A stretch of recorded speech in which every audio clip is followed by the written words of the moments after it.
everybody. Hey, if you came in a little bit late, no worries. You avoided having to say hello to everybody, so then you just say hello to me. My name is Pastor Nathan. You call me Pastor Nathan, whatever's meaningful to you. I'm just thankful that you would be here with us today at Reliant. We've been looking at these stories coming out of the city of Corinth from the first century. The stories are funny because Corinth is eerily similar to our modern day kind of American cities.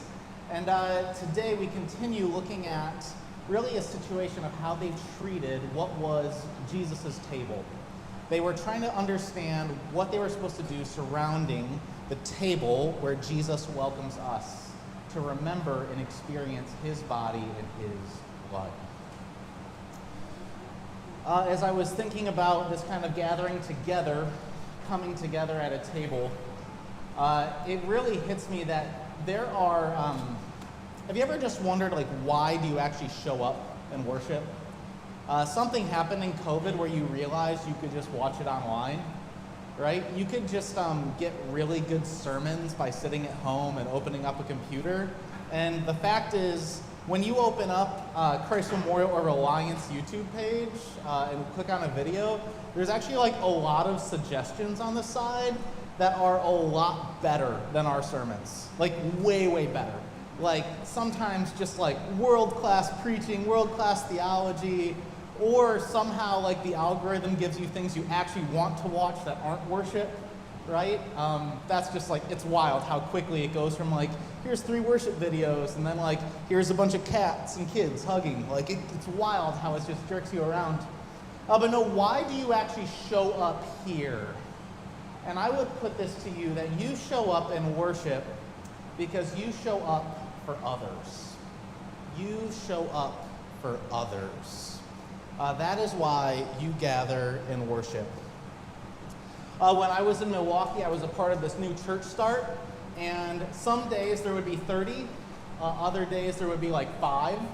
And sometimes we'd be making new friends across the city of Milwaukee where we were starting up the church. And whenever we would meet someone and become friends with them, we'd really invite them to come worship with us.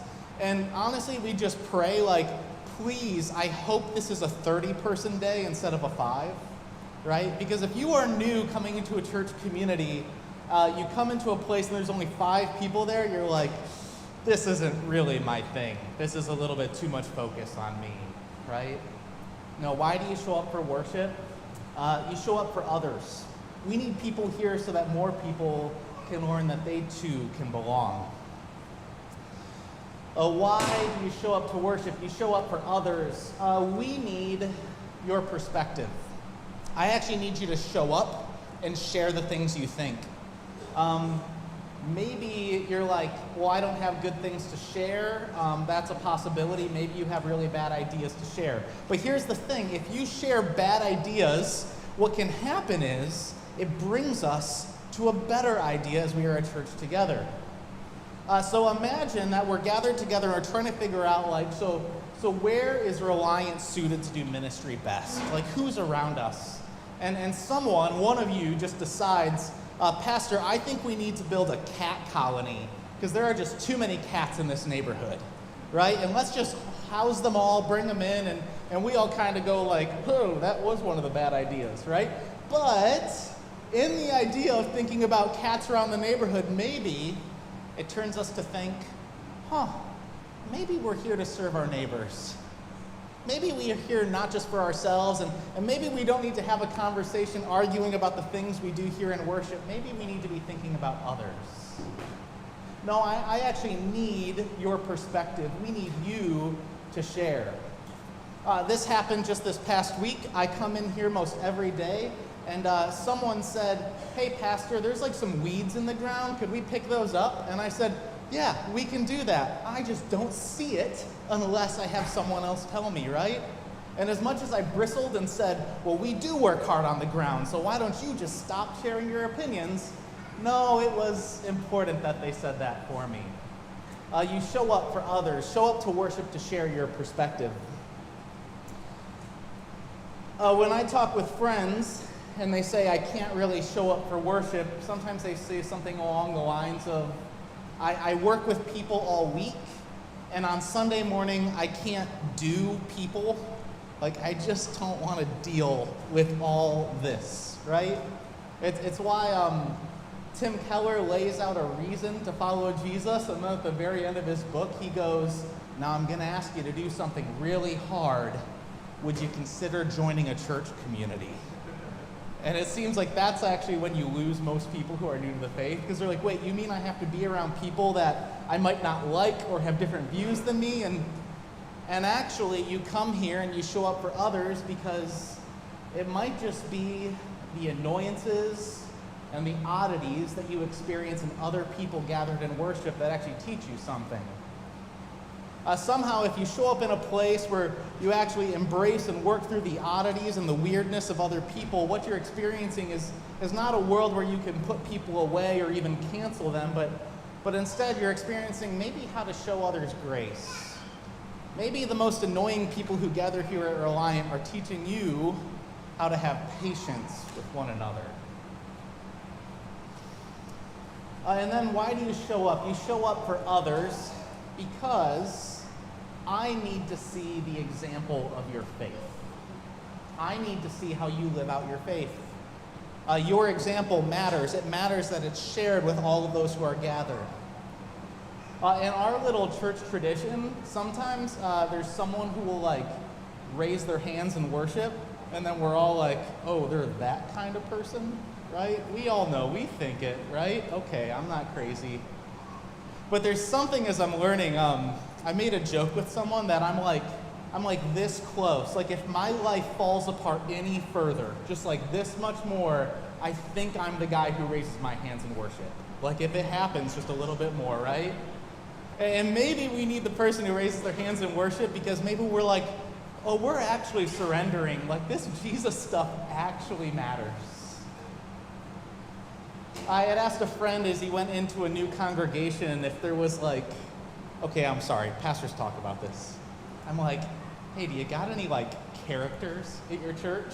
And we get really excited to share because we have to say we love them because we're pastors, but we also let them be characters. And so what I asked him, I said, do you have any odd people who hang around your church and worship? And he said, you know what, funny enough, there's a guy who's just very quiet, very kind of to himself, but when it comes to a time of prayer, when we're in worship, he kind of steps out of the pew seating area and he lays himself face down on the ground, prostrate, just straight face down, body completely splayed out. And we're laughing about this, and he said, yeah, but Nathan, here's what's funny. I saw him do this, and I was at wit's end on a Thursday night, and so I laid down in my living room, face down, body splayed out, and I prayed for about 3 minutes, and then I fell asleep. And I realized that maybe that's what that guy was doing, but also that a nap can even be God's mercy. We actually need one another's example. Maybe you've gone through a situation where your life did kind of fall apart, or a spouse died, a breakup happened, there's the cancer diagnosis in the family. Maybe when you show up after that happens in your life, you think that it's because you need something that God has to give to you. But what if you showing up after the diagnosis is really actually more of a testimony for everyone else? What if you showing up is actually demonstrating how meaningful and how real God's work is in your life? More and more, I want to encourage you, come to worship, not just for yourself so you get some new theological ideas or ideas about God, but show up for others. We need you here. I say that because then what you heard is going on in Corinth is so shocking and so jarring. This guy, Paul, cares deeply for the church, and he says, when you all gather, honestly, it's better if you didn't. You guys might well as not come together, because whenever you come together, there's people hurting one another, and there's people offending each other, and really, you're not acting like the body at all. So maybe it's better if you just don't gather at all because bad things are happening. And he says there's divisions among you. And usually we think of divisions as bad, but he goes, good, I'm glad there's divisions, because some of you are jerks, and some of you actually care. And so it's important that we have that division. No, and it's all kind of stemming from this coming together around a table. And it probably would happen in a person's home that was a little bit more wealthy, a little bit more affluent, kind of in the Christian church. And once again, in the Christian church in Corinth, you're not like driving past 20 other churches to get there. There's literally like one church in Corinth, and it's probably like 50 to 100 people, and so you actually have to deal with one another because you can't go to the church down the street. And it's this whole setup where there's like a wealthy, affluent person, and they have a home that probably has 2 different meeting rooms, is how the homes would be built. And so there's one home that has like a room that's maybe like 25 by 18 feet-ish. Maybe think about that upper room painting of Jesus hosting that meal the night he was betrayed. Like that kind of table where you can put maybe 20 or so people around it. And so people would gather around that meal, and it was usually the people who were more wealthy and affluent, because they had more time on their hands. They got off work earlier so they could show up to the house and start the party earlier. And it seems they were making fine foods, and the charcuterie was covering the table, and they're drinking wine and kind of getting a little bit of a buzz going. You know, they're having a good time. And then what happens is there's other people who believe in Jesus, and they come in later. And you can imagine that those who come in a bit later, late to the party, are kind of experiencing this weird thing where they were out in the fields and they're dirty and they're sweaty and they just barely show up to worship, like 5-10 minutes late, right? But thank God you still showed up. And so they come in and they don't even get in the main room. There was actually a whole nother room for them where they would sit and worship. Maybe it's like the kids' table setup at Thanksgiving, you know? Is anyone still at the kids' table? I might be back there. I'm not sure. I'm going to see how this one plays out this year. But there's this separation where there's the adults, the affluent, and then those who come in from the long day's work without much to their name. No, Paul's really concerned about this kind of separation because those who are wealthy and affluent are kind of flexing their status over those who don't have as much status. And you can imagine if you're a wealthy homeowner that you are used to hosting parties, right? You have the space, and so maybe you just throw any other party every weekend, but they're throwing a party, and Paul says, this isn't your party. This isn't your table. What you're doing when you come together is not just another party that you throw where you can drink and get drunk. It's actually Jesus' table. And so while it's your home, it's not your table. It entirely belongs to Jesus. That thing I say before we celebrate the Lord's Supper, I didn't make it up. I didn't just come up with it. There wasn't maybe a guy in a century past. No, we're actually speaking Jesus' words when he was at a table, ready to offer his body and his blood. As Paul says, I'm just sharing what I received from the Lord. It says, Jesus said, this is my body, which is for you. Do this in remembrance of me. In the same way also, we took the cup after supper, saying, this cup is the new covenant in my blood. Do this as often as you drink it in remembrance of me. You know, this table that the church in Corinth is gathering around isn't about flexing status. It isn't about having a fancy meal or getting drunk. Paul says, you guys can do that on your own time. It's actually about what Jesus is doing at a table and how he welcomes you. So because if it's Jesus' table, then we are reminded of that story, that night where Jesus actually hosted that meal at a table. And so Jesus actually sat at a table the night before he was going to die on a cross, be crucified, and he knew that there were people who were going to betray him later in the evening at the table. And even then, he said, this is my body, this is my blood, holding up simple bread and wine at the table. They drank and they all ate. They drank of the same cup. They shared of the same loaf. And all of a sudden, you can imagine as the wealthy hear this, you hope they feel a little bit of shame, right? You hope they feel a little bit of shame.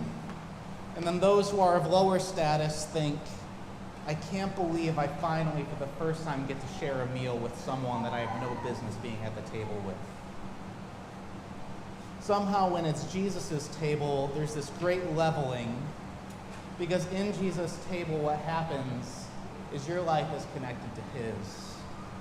You're being brought into the life of Jesus, that Jesus who was dead, crucified, buried, it says your life was tied to his. You were crucified, you were buried.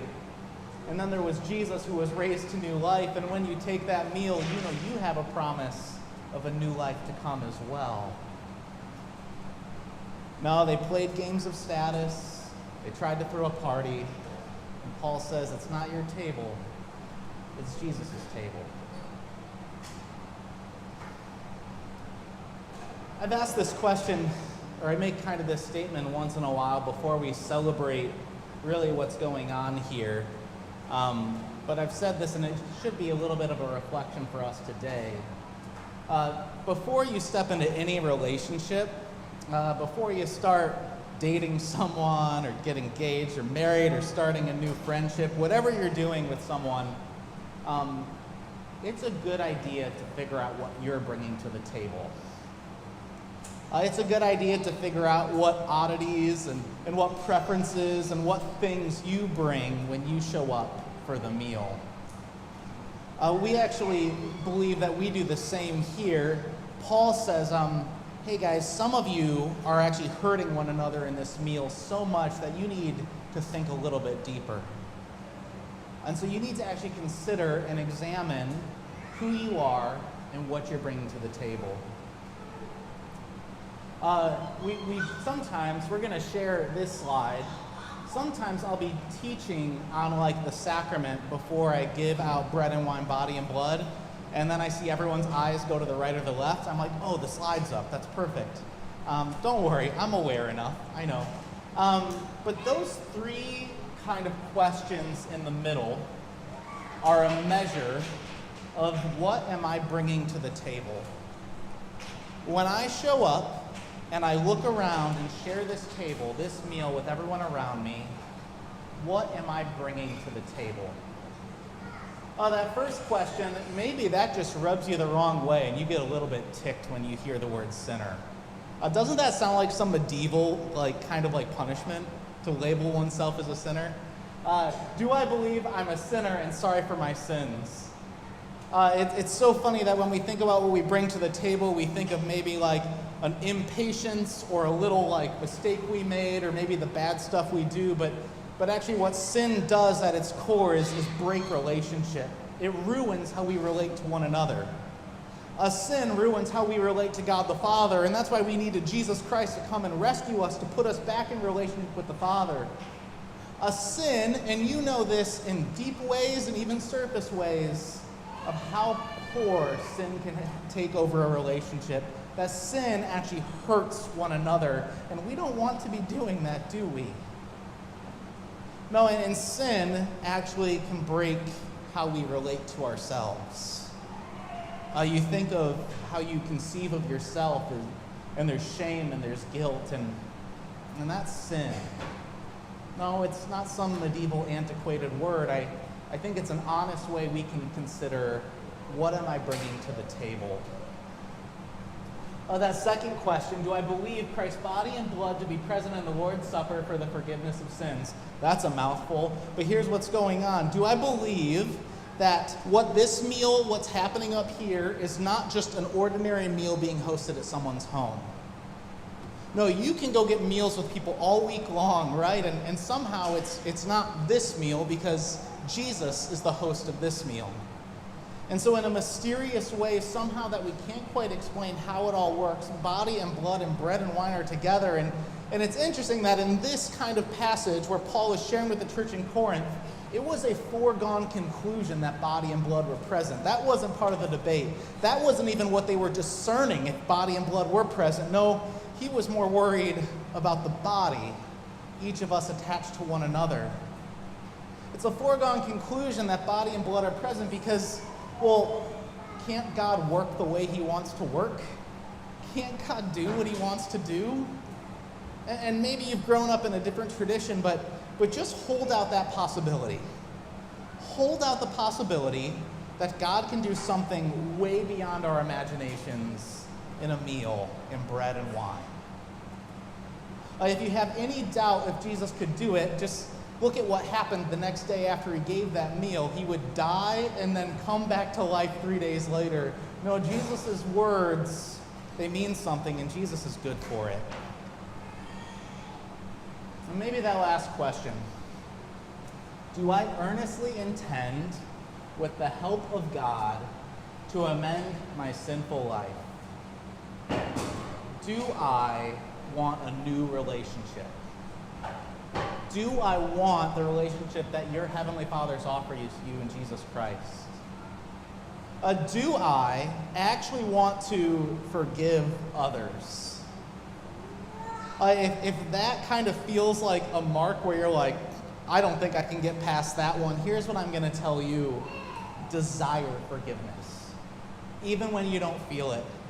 Even when you don't even know how you could ever say the words to forgive that person who hurt you in that terrible way, have the desire to forgive and have a new relationship with others. And maybe, as you go about your week, you wonder about how you relate to yourself. You wonder, how could I ever forgive myself for what I've done? I'm not worthy, I'm not valuable. Well, if you have those questions, go back to the table and know that there was a Jesus who would give his body and his blood in sacrifice for you. No, it's good to know what you're bringing to the table. So, I have one really pointed point to end on as I ask you this question. Why do you show up to worship? You show up for others. All right, you all might bristle at this. All right, are you ready? Like, maybe I could talk about other things that you'd be more open to. But in August and September, what happens is new people end up coming to Reliant. They start new jobs, students come, people return back. And when they look online or somewhere and find out when worship starts at Reliant, it says 10:30. And do you know what they do? They show up at like 10:25 because that's when worship starts, at 10:30, right? Would you consider that when you show up here, you are showing up for others? And this is some inside baseball because it's still summer. Would you show up and pretend that worship starts at like 10:25? I know, it's crazy. Because it's like a badge of honor to like, oh, we do 10:35, 10:37. It's fun because we're like cool college kids and some of us are a little hungover, so we show up late, right? I know. I'm not, no. Would you show up at 10:25 for others? Would you show up at 10:25, show up on time so that others who come here might know that they're welcome at the table? Would you show up so that they would know the deep love of Jesus Christ that you've experienced here? Do you remember what it was like when you first came here? I can guarantee you it was horrifying. You stepped into a new church without knowing anybody. Maybe you had like one friend who brought you in and you were like, they do weird stuff. No, would you consider showing up for others? Show up for others at 10:25 in August and September and give it a try. We'll end it with a prayer. Father, you have given us everything. It's your table, and at your table you just give to us. There's no kind of measure, even if we don't feel worthy, even if we don't know if we're going to use it well, or if we really want to change. Father, you continue to give because that's who you are. And so we'll trust in your Son, Jesus, his mighty work, that he is putting us together, connecting us to one another, working forgiveness in our hearts, and offering forgiveness to us always. In your name we pray. Amen.